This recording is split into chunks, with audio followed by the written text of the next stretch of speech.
गणानां त्वा गणपतिगुं हवामहे कविं कवीनामुपमश्रवस्तमं ज्येष्ठराजं ब्रह्मणां ब्रह्मणस्पत आनशृण्वन्नोतिभिस्सीदसादनम्.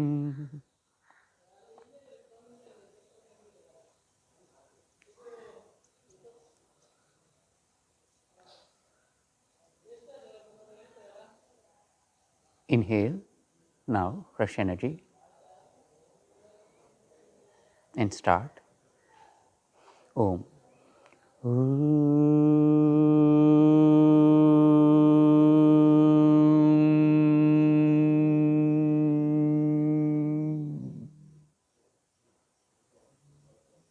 Purnamada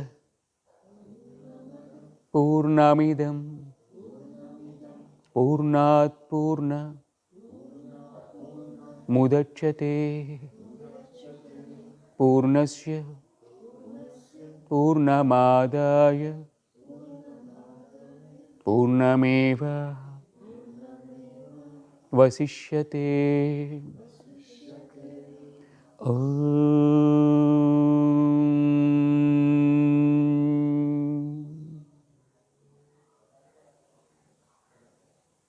Shanti Shanti Shanti.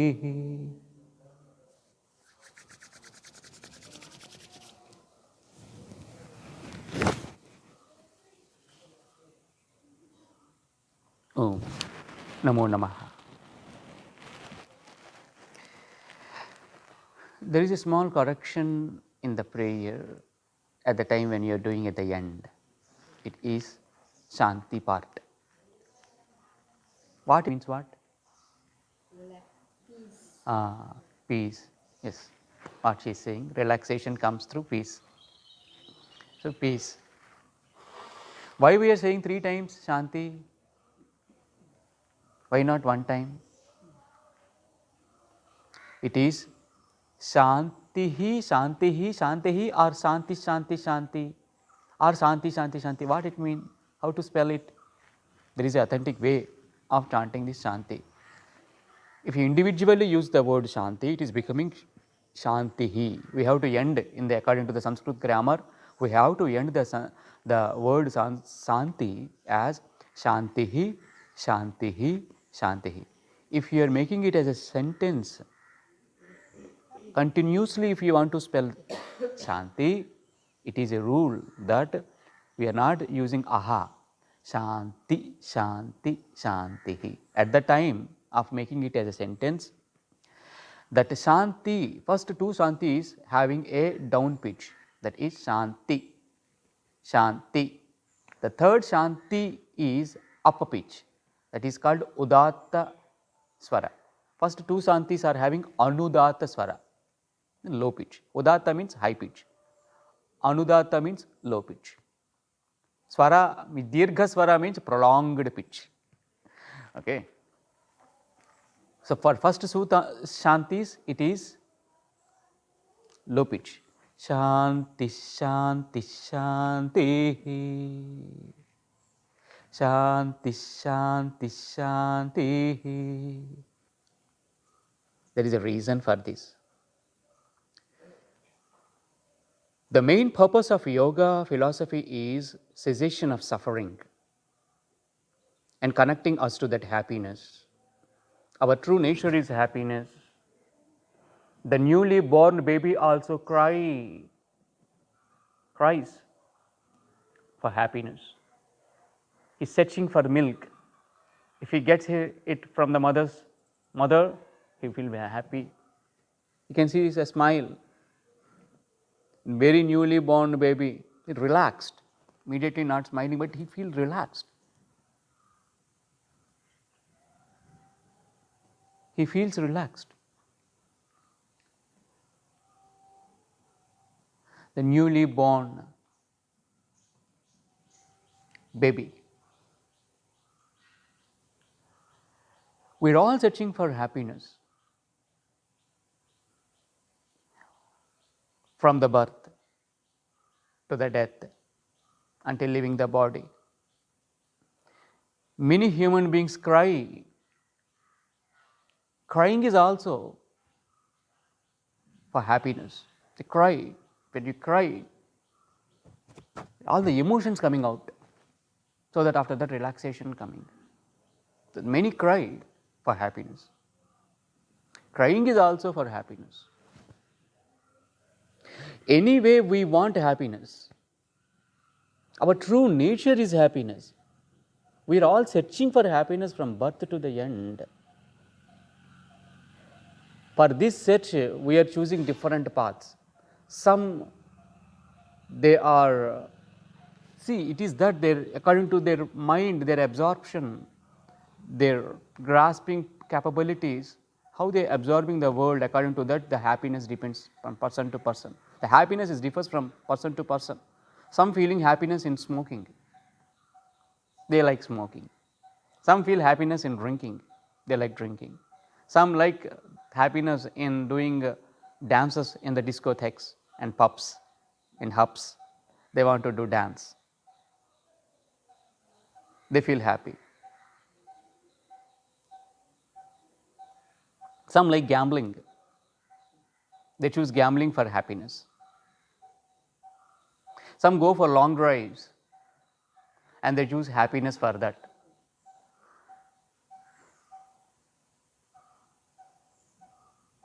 Happiness differs from person to person. But what is real happiness?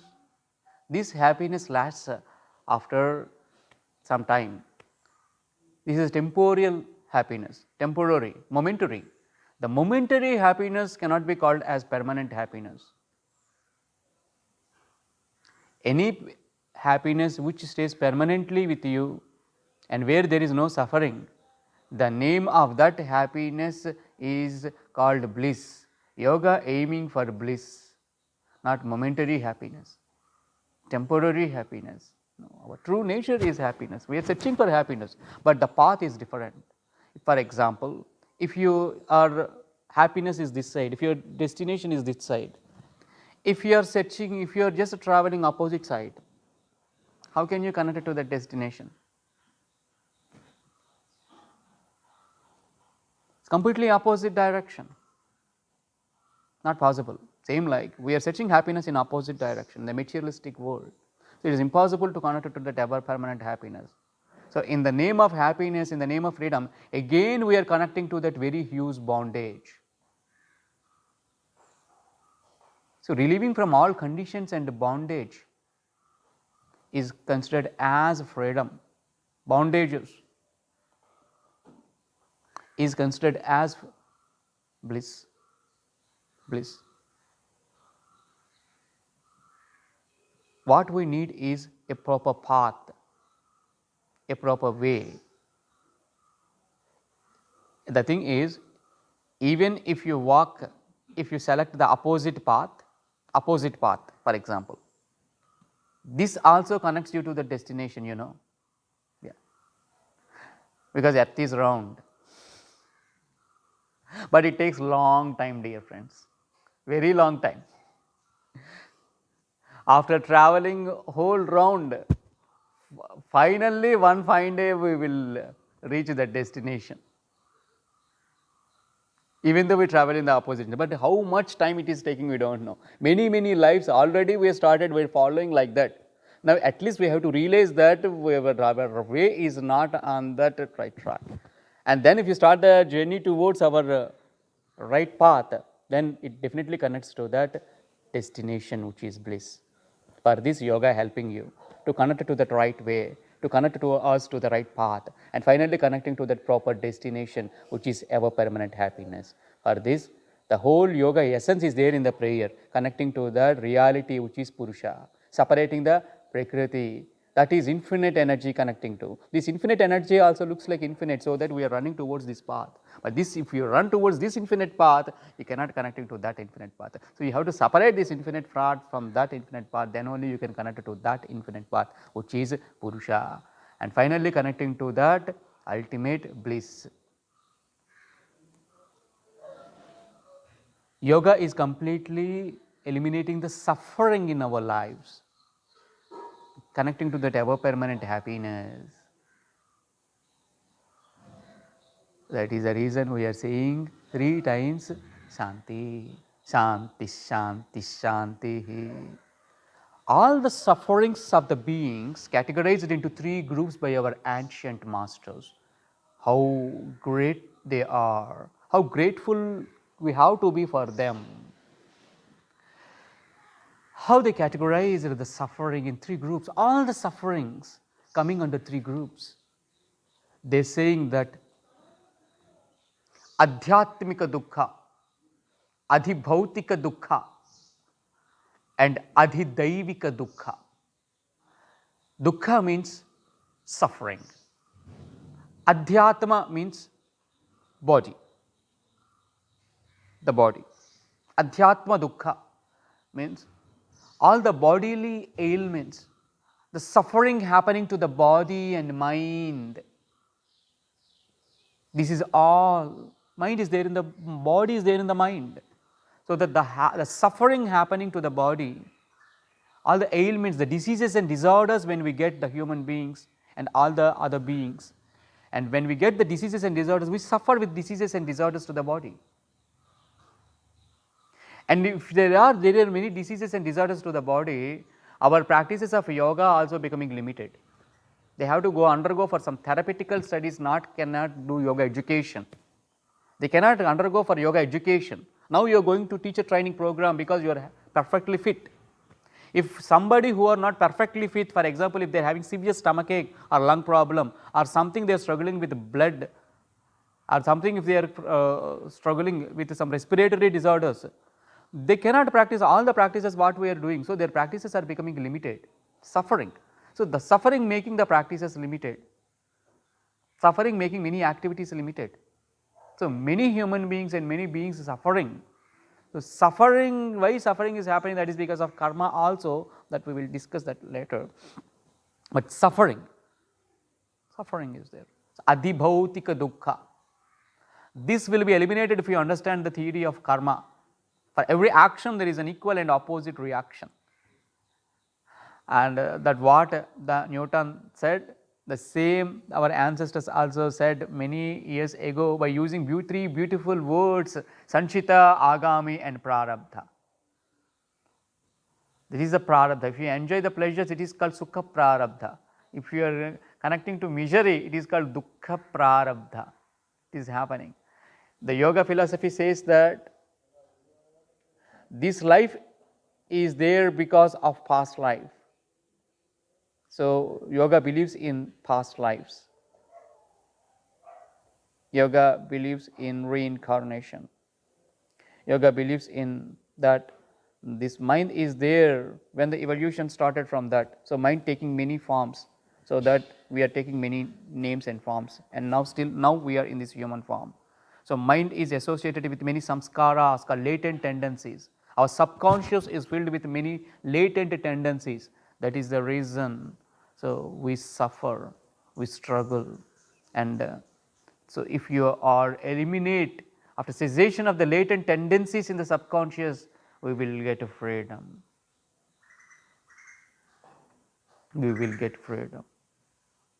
These are called sanskaras in the language Sanskrit. These are called vasanas in the language Sanskrit. We call in English latent tendencies. If I ask you what color you like, some say that I like color blue. Some say that I color green. Some say that I like color yellow. Some may say that, oh, I like color pink. Everyone, they having their own way of understanding. Some they won't like colors. Oh no, I won't like colors. Some say. So it is their view, and we have to, here we have to focus that why it is that you are liking specific color. If you ask you a question, why you are liking such a color, there is no answer for this. We like, that's it. We like certain things, we like. Why, if you ask reasoning, we don't know. We don't know. We cannot answer many things. We like, that's it. For why we are liking, some like singing, some like dancing, some like martial arts. Why? Because it is that the mind is connecting to that. Why? Because it is a continuous process. this is the continuous process. Should I keep like this?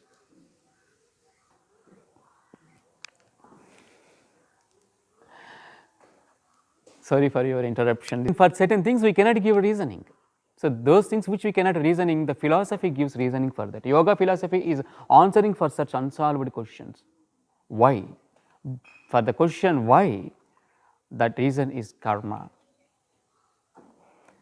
60% of this life is because of our past life actions and deeds, what yoga philosophy speaks. 60% of this life. This life is because of past life's deeds actually. This life we are getting because of past life. But the thing is, if everything is because of past life, there is nothing to change and everything is based on past life, this question comes. Even though it is this is happening from past lives, you are having the right, you are having the capacity to change your life. Your life is in your hands. 40% of your life is in your hands, but 60% of your life is already based on your past life actions and deeds. If you are 100% in this 40%, you can go beyond this 60%. That means you can completely overcome all the negativities of that 60% past life's deeds and actions, and you are balancing that past life's actions also in this life and connecting to the reality. That 40% which is there in your hands, what philosophy speaks is called agami karma, means the action which is in your hands is called, it is your willpower. Through will you can change everything. That power of will is called agami. You can decide that I want to do yoga, you can decide that I want to do mantra, you can decide that now today I will sit for 8 hours meditation. So with this will, with this you can wipe off all the negative deeds from many past lives what you uttered.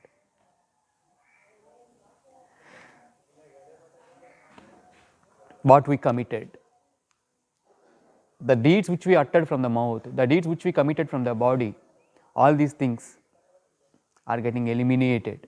Sanchita, Agami, Prarabdha are the 3 karmas through which we are taking births, and we are, so again this repetition happening. With wisdom we have to break this chain, we have to break this bondage, this samsara, only through wisdom. With yogic wisdom, with Vedantic wisdom, we have to break this chain of birth. And as long as we take birth, there will be suffering. As long as there will be suffering, we take birth again and again. Punarapi jananam, punarapi maranam, punarapi janani jhatare sayanam. Iha samsare bahudustare krupaya pare pahi murare. That what Adi Shankaracharya is speaking. Again we are taking birth. Again we are entering into the womb of the mother, and again coming to the planet Earth, and again in the form of human beings, and in the form of birds, and in the form of bugs, and in taking many forms and as animals. Punarapi jananam, punarapi maranam. Janana means birth, marana means death. Punarapi janani jatare sainam. In this life we have one mother, we don't know which mother we born in past life. Like that, it's repeating from many lives. From when the evolution started, from that time onwards we are there in different forms, in the form of snakes, in the form of animals. Now we got a human body, now in the a soul resting in this human body. Now this is the time for realizing. What yoga philosophy speaks is that 3 things are very difficult, my dear friends, very difficult. Manushyatvam, mumukshatvam, mahapurusha samsrayaha. Durlabham trayame krutva. Durlabham. These 3 things are very difficult to attain. Manushyatvam, getting human life, is very difficult. We are getting, after attaining 8400,000 of species of lives, one is getting human life, what the ancient scriptures saying. We are having evolved consciousness. We are having such a willpower. In other animals and beings, there is no agami karma in their hands. But in human beings, we have agami karma in our hand. With this willpower, we can do anything. That is there with human beings. Before we continue, can you tell us the other three types of suffering? Yeah, first I'm going on this first one. Okay. Later on I will connect to that later too. I'm just continuing the first dukkha, adhyatma, and then the next two. So Manushyatvam, talking on the willpower, by based on the Sanchita, Agami and Prarabdha, why we are adhyatma, why this body is suffering. For this, I'm connecting to that. So still the first dukkha is going on. Next two, continuing. Okay.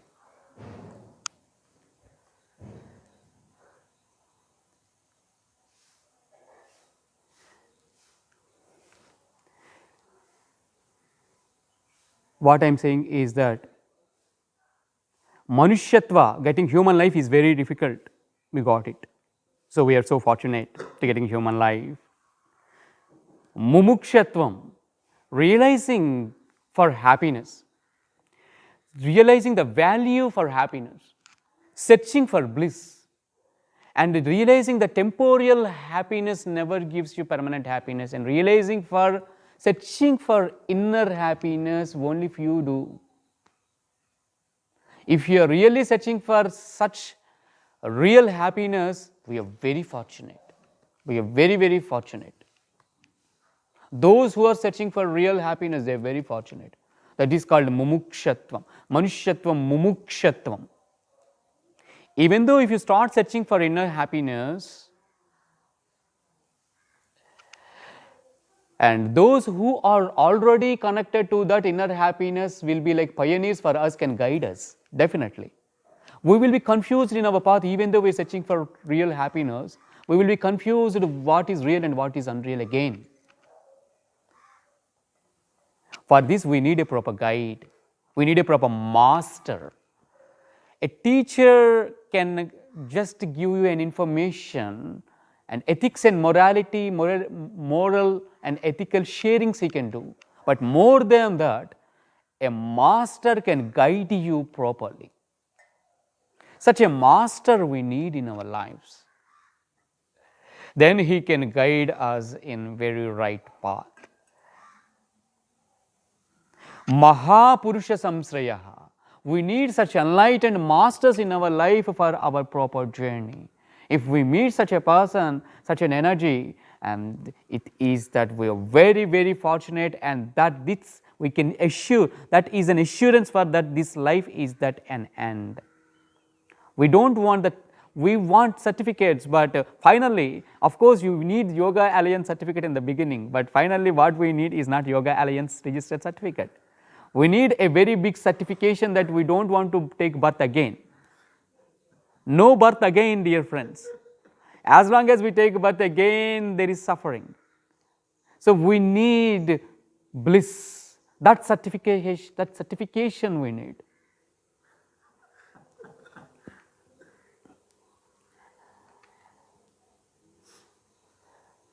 We are all fortunate that we got human body, and you are all, I feel you're all seekers, because coming from different parts of the world here and sitting here, by sacrificing your works, your tasks, by investing lots of money, you are coming to the philosophy class and sitting here means what?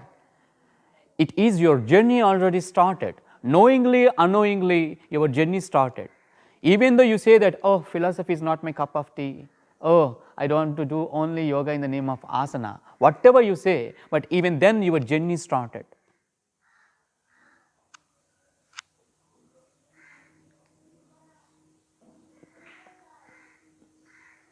Knowingly, unknowingly, you are connecting to philosophy, it's happening, the destiny making you to connect to that inner happiness happening.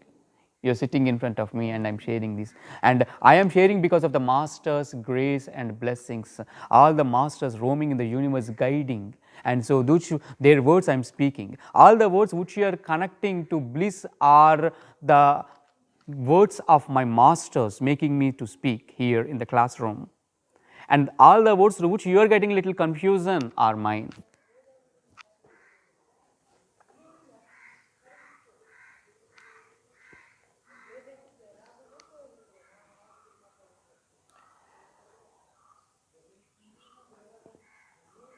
So Manushyatvam, Mumukshatvam, Mahapurusha Samsrayaha. Now we are connecting to that enlightened master who can guide us towards the right path. There are many masters. Now we selected a great yogi, one of the best yogis of the yogis. He is Yogi Patanjali. He is one of the enlightened masters, a perfect master who can guide you towards yogic path, undoubtedly. So today I am going to connect you to such an enlightened master, Yogi Patanjali. If you connect to him, all the dukkha, adi bhautika, adi daivika, and adi bhautika and adhyatmika, all the dukkhas will be get eliminated. Adi daihika means adhyatmika only. Daihika means adhyatma. So adhyatma dukkha, adi bhautika dukkha, and adi daivika dukkha. Daihika and daivika. Daihika means adhyatma, the bodily ailments, suffering to the body and mind is adhyatma dukkha. It is also called as adi daihika. Daihika means deha, from the deha. The suffering which you are getting to the deha, to the body, is adi daihika dukkha. That is called adhyatma dukkha. This is happening because of prarabdha of the past life. All these impurities, for all these impurifications, for this prarabdha, Patanjali gave a beautiful, beautiful text, Yoga Darshanam. By that text, we can connect to that highest reality. We can connect to that ever permanent happiness, sure. So we are saying Shanti, Shanti, Shanti. We all connecting to Yogi Patanjali. We are connecting to that consciousness and saying Shanti, Shanti, Shanti. What is second dukkha? Adi bhautika dukkha. Bhautika means external world.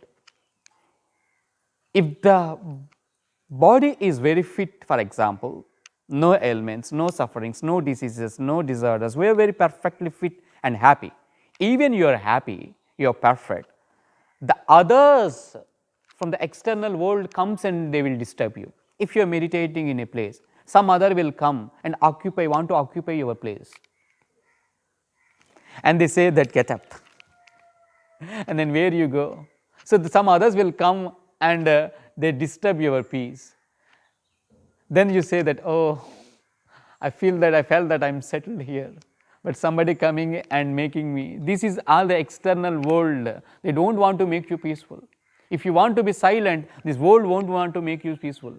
All the schools, all the colleges makes you just come, they will be behind with you and they say you run. Don't sit, because whole world is running. You have to run. They make you run. So the external world won't make you peaceful. Even though you know you have to be peaceful, people make you busy. External world makes you trouble, gives you trouble. External environment is in the name of people, persons, objects, places, and also other living beings, also causing us trouble. If you are very quiet, for example, if 10 to 15 monkeys are coming here in the classroom and they are fighting here, then your class will be disturbed. If mosquitoes are coming and biting you all the day, we cannot do practice. This is called adibhautika dukkha. The suffering is happening because of other bugs and bees. And the suffering is getting caused by when a dog is giving a bite.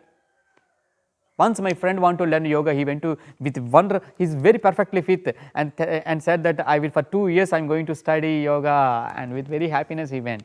After that, the first day he got a dog bite. Unfortunately, for 2 months he unable to study. That is the suffering. We will for one thing, but sometimes we get the disturbances from external environment. If some external human beings, externally, we suffer from other people, we suffer from our enemies. We suffer by the animals, by the birds, by the bees, by the bugs. So, adibhautika dukkha. When other living beings causing you trouble, then also you cannot remain in peace. This is called adibhautika dukkha. For this we need peace, shanti. And next is what? Third category is adhidaivika dukkha. Suffering is happening even though all the external environment, the external what you call the living beings, they are not giving you any trouble. For example, mosquito, because of your meditation, because of your power, because of your energy, when you are generating high power, when you are relaxed, and it is also that the mosquitoes and the other living beings, when there is no violence inside, what happens is the enemy, there will be no enmity in front of you. Sure, true. Then if it is also okay, for example, then there is another suffering for us. If nobody disturbing you, no other beings, no other animals, no one disturbing you, and you yourself also not disturbing yourself, you are very happy. But if nature is disturbing you in the name of floods, in the name of earthquakes, in the name of tsunami, in the name of volcano, and when the mountains are getting blasted, when all the disasters are happening, and through which we are all suffering, the natural disasters, and they are bringing huge pain. And if there is huge rain here today, we cannot successfully do this class. It is not possible to do the class. If it is very hard today, we cannot do this class properly. So, we need an environmental balance. Without that environmental balance, it is not possible to do this. So, we need environmental balance and happiness also. Nature should remain balanced, then only we can do anything. If nature is not cooperating you, we cannot do anything. See, since 1.5 years, we are struggling with adibhautika dukkha and all the three dukkhas. Naturally, with one, there is linked up dukkha coming from that. From the nature itself troubling us in the name of adibhautika. Corona is the virus. It is called adibhautika dukkha. Where is that virus? We don't know. Subtle form, and it is disturbing everyone. Adibhautika, that very tiny virus, microvirus, adibhautika, unable to see, visible, troubling, trembling everyone.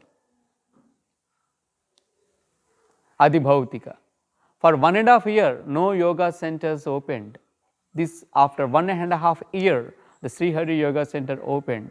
So, they invited me and I came here and sharing this with you. So, what happened in this before this 1.5 years is that we are all at homes and in lockdowns, and we know how we face the situation, every country, all over the world. It is called samasti prarabdha. Suffering happened for all, whole world at a time. See, this is that for every action there is a reaction. We are against to the animal world. When we are against to the animal world, when we are against to the nature reacts like this, what we are seeing that in the name of corona, in the name of adibhautika and adhyatma dukkha, through which again that is interlinked to our human body. That is the reason we are suffering. Suffering happened to the human body. Adibhautika dukkha and adhyatmika dukkha happened.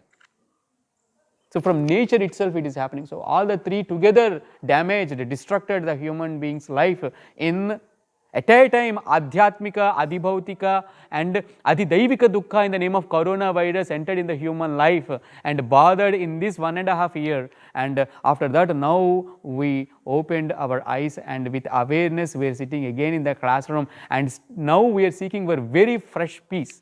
This is the time again to reconnect to the peace with higher awareness. Higher awareness. We need shanti, dear friends. So, we have to live in a very balanced environment. We should not be against to the nature laws and rules. If you live a very balanced life, natural life, simple lifestyle makes human being happy. There is no other way. There is no other way. Simple lifestyle makes human being happy. Yoga teaches you how to live simple life, how to live a peaceful life, and through which you can connect it to Shanti, Shanti, Shanti, Shanti, Shanti, Shanti.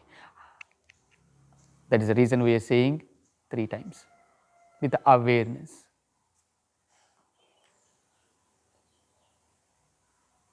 There is only one primordial energy. The nature itself is Adhyanda, the egg for all the eggs.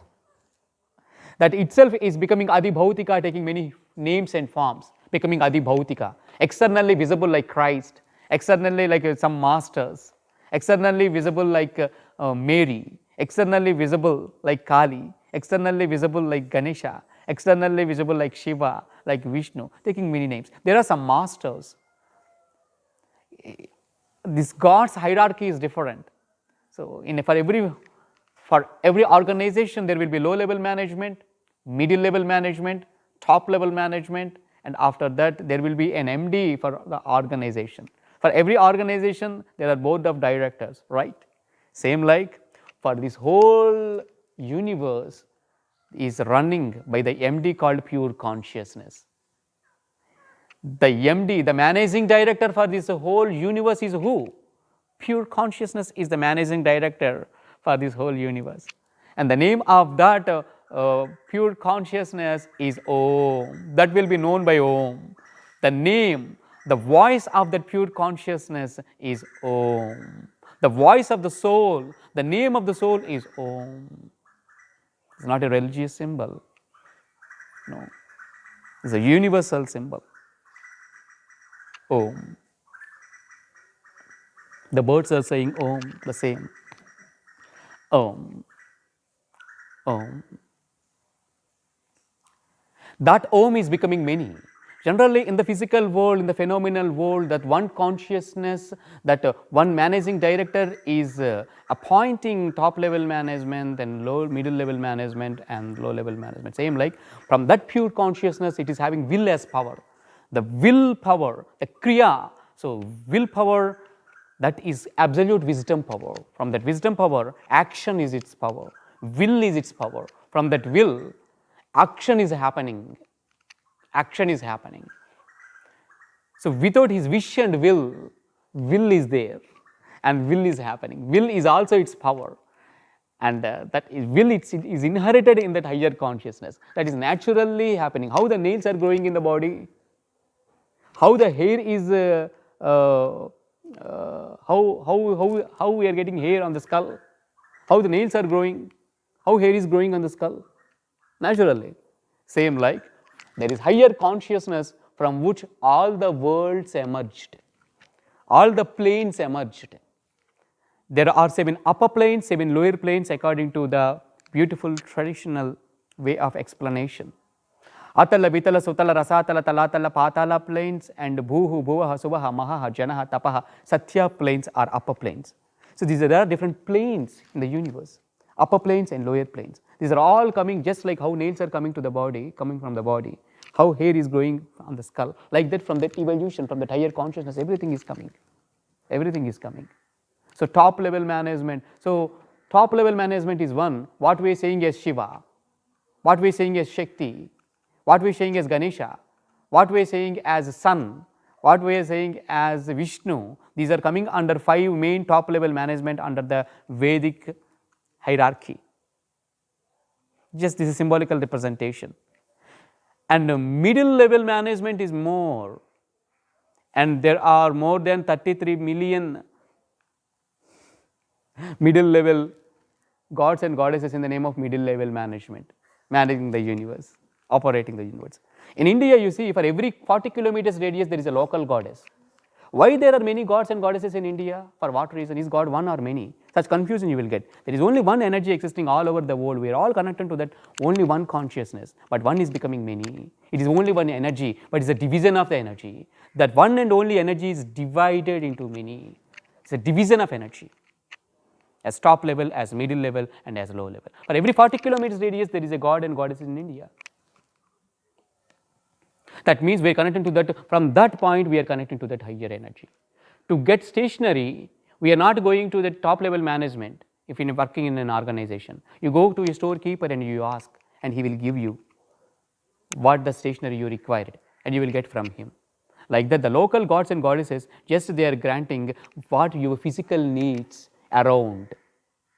And more than that, the mental needs, what you required, the middle level gods and goddesses are doing. More than that, the causal level is a pure consciousness. We need to connect to the soul. For that, we are aiming for absolute abstract energy. First, we need balance. That is the reason the one and only energy is split as many. As we concerned with names and forms, first we are connecting to that energy with balanced names and forms in the name of gods and goddesses. First, we need balanced mind. So, with balanced mind and with balanced intelligence, we are connecting to that balanced energy in the form of balanced gods and goddesses. But God is one and alone there. God means it is only the spirit, it is only one pure consciousness. Finally, when we realize, we will understand. That's what we all need. We need peace. We need peace. Adibhautika, Adhyatmika, Adidaihika. All these things we have to understand. Adhyatmika, Adibhautika, and Adidaivika. Daivika means nature. Daivika means nature. Natural calamities we don't want. When you are balanced, when all the 5 elements in the body are balanced, then you can see the nature also as balanced. You can connect to that balance in the nature. Possible. We need that. If you study the yoga philosophy text, what we are seeking for is cessation of suffering is yoga. Connecting to happiness is yoga. We are seeking that. This yoga philosophy text, what you are going to study, the Yoga Sutras, what you are studying is that they eliminate all these 3 sufferings. By studying the Yoga Sutras, what happens in our life? We are connecting to that ever permanent happiness. Our physical, our mental, and our causal states of our mind are connecting to that awareness called samadhi, connecting to enlightenment. Okay. Now,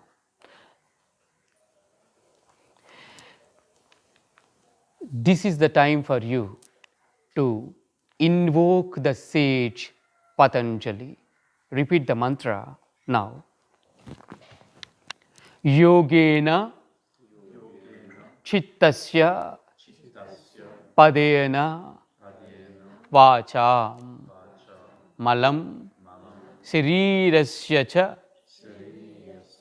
Vaidyakena Yopa Karotam Pravaram Muninam Patanjalim Pranjali Pranatosmi. Now you are singing it like a song. This is having a possibility to compose yourself. Anyone compose this verse. But certain mantras we cannot compose.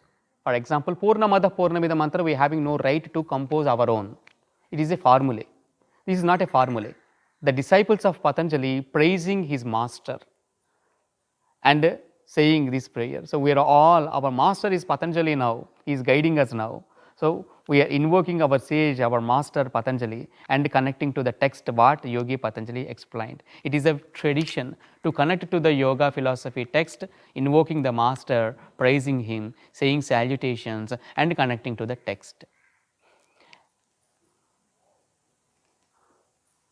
Yogena chittasya padena vacham malam sarirasya cha vaidyakena Yopakarotam Pravaram Muninam Patanjalim Pranjaliranatosmi. This is the prayer you are doing for sage Patanjali. Get ready for this. You repeat as how I am doing. Yogena Chittasya Padena Vacham Malam Sarirasya Cha Vaidyakena Yopa Karotam Pravaram Muninam Patanjalim Pranjali Ranatosmi. Easily. Anjali means joining the hands. Pranjali means bowing our head and saying salutations. Pranjali Ranato Asmi means me. Asmi, it's me. Patanjali, to him, to whom we are saluting? To the yogi Patanjali. Patanjali. Who is Patanjali? Muni. Who is Muni? He who remains in silence for a long time and opens his mouth for teachings and sharings. He is called as Muni. Muni is coming from the word Mauna, Maunam. Mauna means silence. He who connects to that inner silence is Muni. And he who speaks on inner silence always is Muni. At the time when he is speaking, he is becoming a Rishi. At the time of connecting to that inner peace, he is Muni. Patanjali is Muni. He who explained the treatise, a beautiful treatise, he who has written a beautiful treatise on yoga by using the word chitta, for him we are saluting. Yogena chittasya. By using the word chitta, he explained how to control the thought patterns. He who wrote a beautiful treatise on yoga philosophy, for whom we are saluting. Not only that, he has done another two great works in one single human life. Yogena chittasya padena vacham. Pada means Sanskrit grammar. He has written a very great commentary to the Sanskrit. We are connecting to that language Sanskritam only because of Patanjali. If there is no Patanjali, we cannot understand the language Sanskritam, not possible. He has written a great Mahabhashya, the great grammarian, and he has written the commentary for the Panini's Astadhyayi. Panini is a grammarian and has done wonderful work on that. He has written the commentary. Without Patanjali, we cannot imagine the Sanskrit understanding. So, such a beautiful treatise he has given to us in the name of grammar. He's a great grammarian. As a great grammarian, we are saluting to him and respecting and surrendering to him. And third great work he has done in one single line. What he has done, written a commentary again on Ayurveda, the Indian traditional medicine. Malam sarirasya cha vaijyakena. Vaijya means doctor, therapist. Malam means impurifications. So he explained how to detoxify the body from toxins and connect it to the higher consciousness. Malam sarirasya cha vaijyakena. Yo apakarottam pravaram muninam. He explained about impurities, how to relieve from thought impurities, how to relieve from speech impurities, how to relieve from bodily impurities, on thoughts, on words, and on deeds. Patanjali gave a complete clarity. For him we are saluting. Saluting. Again, you repeat this with awareness. Yogena chittasya padena vacham malam sharirasya cha vaijyakena yopa karottam pravaram muninam Patanjalim Pranjali Ranatosmi.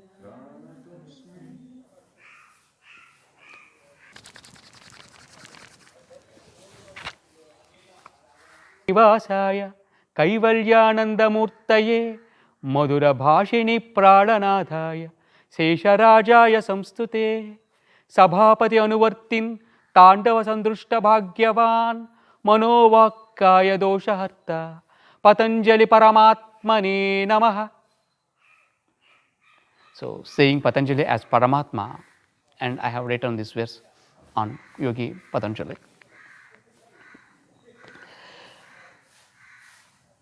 So, Yogi Patanjali is having pravara. Pravara means lineage, traditional lineage, from whom he learned yoga. Pravaram Muninam. Pravara means what? Pravara means lineage. For example, me, I am teaching to you. From which lineage we belong to? In the very speciality in this Vedic tradition, traditional Vedic learnings is that Pravara. Pravara means they are having a Gotra. That means they are all, this is education orally learning from their masters. From which master they learned it will be known in the Pravara. Whenever we are going to any master, we are saying our Pravara. That means our ancient masters are there, from them we learned it. Then we are saying that to them. So, who is a very ancient master? It is all the education for everyone, there will be a master, there will be a guru. So, for Patanjali also, he was enlightened, he is an enlightened, he learned from the guru. He learned from his mother is his guru. He learned from his mother. Who is his mother? His mother's name is Gonika.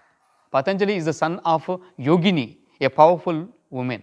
Those who practice yoga, the men, they will be called as yogis.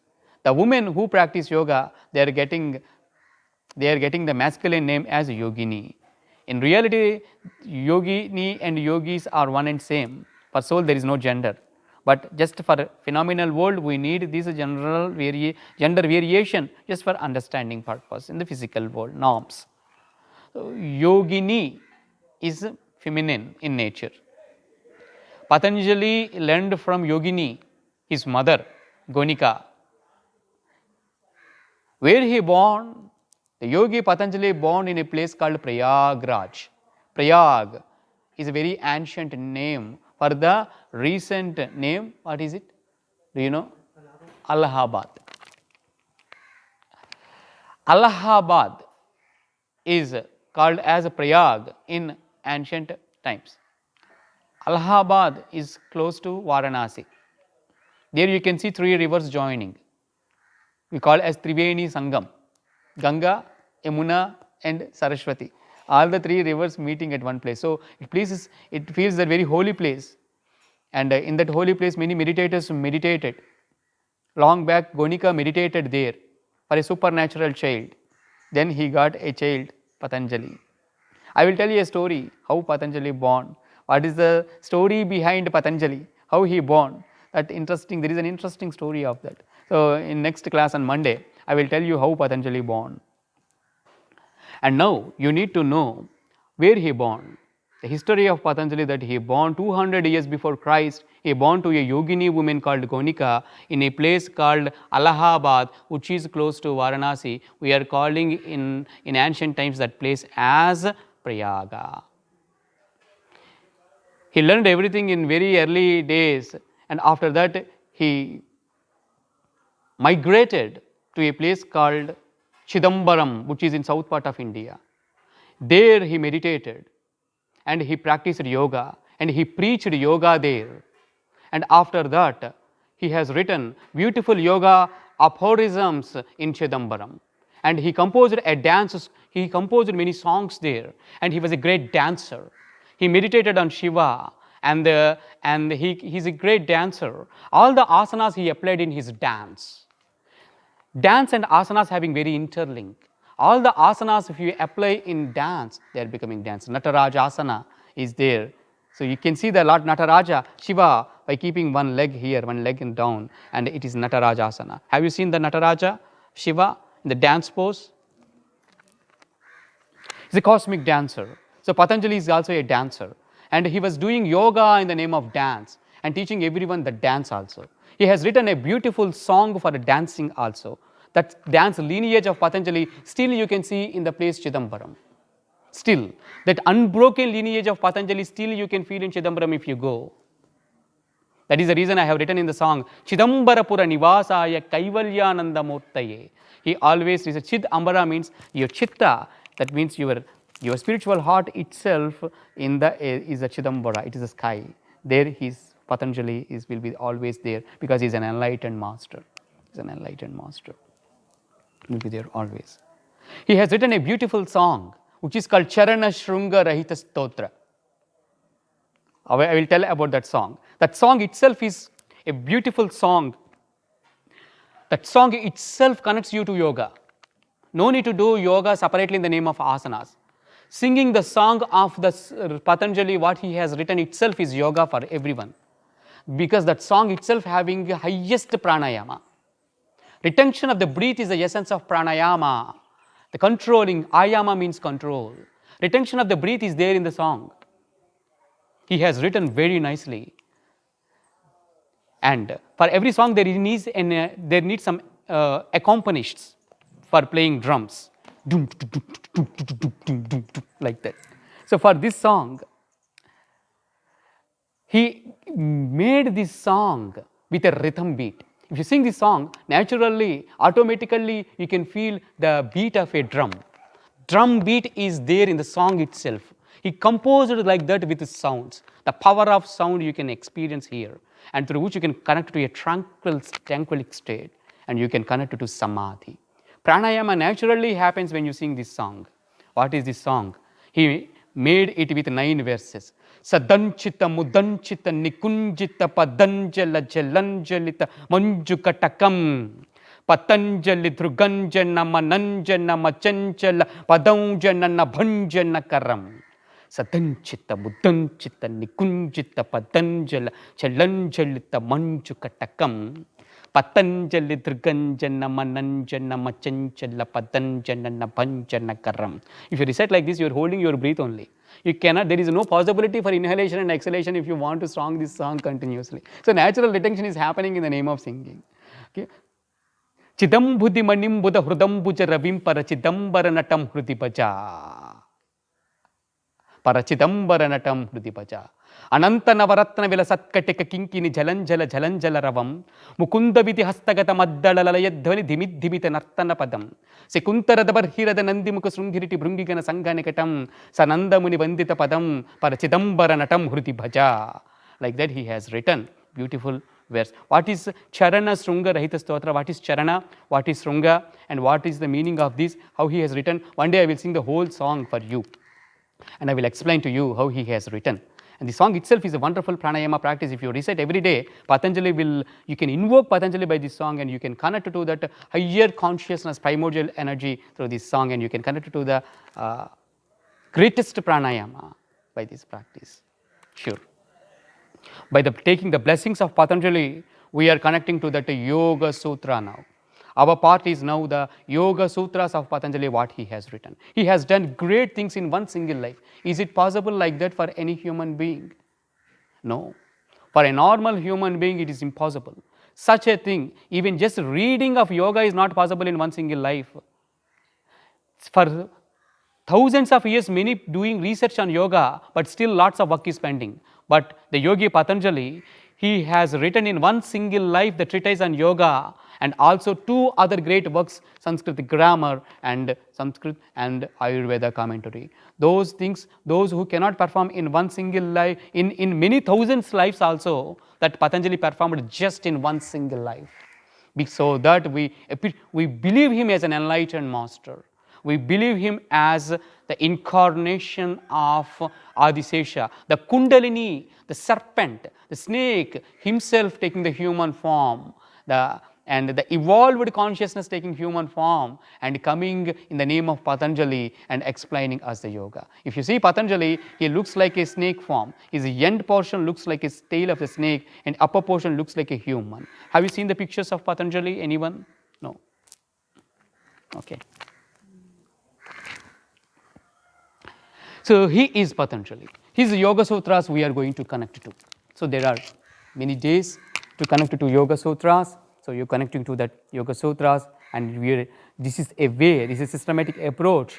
You need a proper preparation what you are learning. You need awareness what you are learning. With this preparation, if I mentally prepare you what you are going to learn, with this preparation you can get everything, dear friends. So I am preparing your minds for learning Yoga Sutras. Without understanding who is Patanjali, if we give something lectures what he has given you, there is no purpose of it. So who is Patanjali, where he is born, and what is his purpose, I need to reveal to you. And with the base of what is Vedic tradition and culture, and how it is universal in nature, and what is the main purpose of yoga philosophy, with this base and with this foundation, if the foundation is strong, then you can build a beautiful building on that. So, we are building a beautiful Yoga Sutra building on the foundation what I have given to you. Okay. Is my time is okay. Okay. Yet we are going to do Shanti. Just 1 second. I will write one thing on.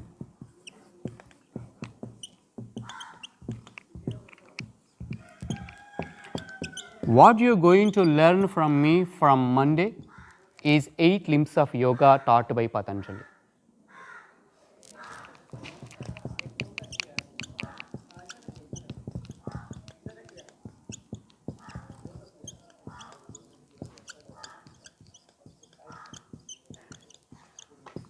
This just I am writing for my. These 8 limbs are Yama, Niyama, Asana, Pranayama, Pratyahara, Dharana, Dhyana, Samadhi. All these 3 things are talking about concentration. Pratyahara means sensory control. Asana, Pranayama, you know that you are practicing. Yama, Niyama means a set of discipline, 10 rules and regulations. So, you need to learn 10 rules and regulations to practice asanas and pranayamas, for which you can get wonderful sensory control. With that sensory control, you can connect to concentration. So, for concentration, we need sensory control. By doing asanas and pranayama practices, you can get the sensory control. For this, you need a very good discipline. There are set of 10 rules and regulations in the name of Yama and Niyama. For all this explanation, the Yoga Sutras, Patanjali has given you a wonderful practice as 8 limbs of yoga, 8-fold yoga, 8-folded yoga. This is Ashtanga Yoga. If you practice Ashtanga Yoga, you can connect it to bliss, and this explained in the Yoga Sutras. And from Monday to until the end of the course, you are connecting to this 8 limbs of yoga, and I am explaining to you all these 8 steps to follow. There are 8 steps to follow. How to follow these 8 steps for enlightenment, I am speaking to you on further classes. That is the clarity I am giving to you, what you are going to learn. So, conclude with one Om Shanti. Om